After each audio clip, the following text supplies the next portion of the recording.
Hi అండి, welcome to Sandhya kitchen.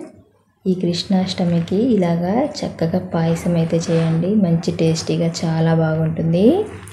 అయితే నేను టీ కప్పు తీసుకుంటున్నాను. ఈ కప్పుతో ఒక అరకప్పు రైస్ తీసుకుంటున్నాను. ఇవి కడిగేసుకొని పక్కన పెట్టేసుకుందాము. గ్యాస్ ఆన్ చేసుకొని ఒక కడాయి పెట్టుకుందాము. ఇందులోకి మనం కడిగేసుకున్న రైస్ వేసుకుందాము. ఒక అర స్పూను నెయ్యి వేసుకుందాము.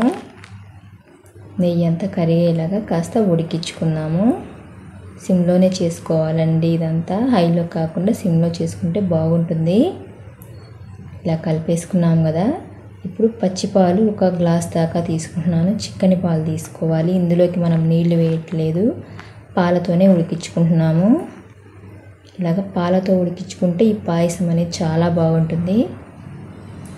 ఇది సిమ్లో పెట్టుకొని ఉడికించుకోవాలి. ఇలాగా పాయసం అయితే ట్రై చేయండి, కమ్మగా బాగుంటుంది. అయితే ఫ్రెండ్స్, నేను చేసే వీడియోస్ కనుక మీకు నచ్చినట్టయితే లైక్ చేయండి, సబ్స్క్రైబ్ చేయండి. మూత పెట్టేసి ఉడికించుకుందాము.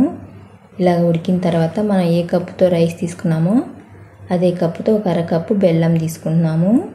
స్వీట్ కరెక్ట్గా సరిపోతుందండి. ఒకవేళ స్వీట్ ఎక్కువ కావాలి అనుకుంటే ఇంకొక పావు కప్పు వేసుకుంటే సరిపోతుంది. నేనైతే అరకప్పు దాకా బెల్లం వేస్తున్నాను. ఇదంతా ఒకసారి కలిపేసుకుందాము.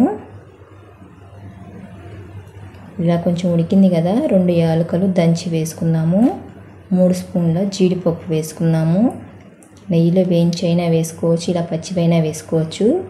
1 స్పూన్ దాకా వెండి కొబ్బరి తురుము వేసుకొని ఇదంతా కలిపేసుకుందాము.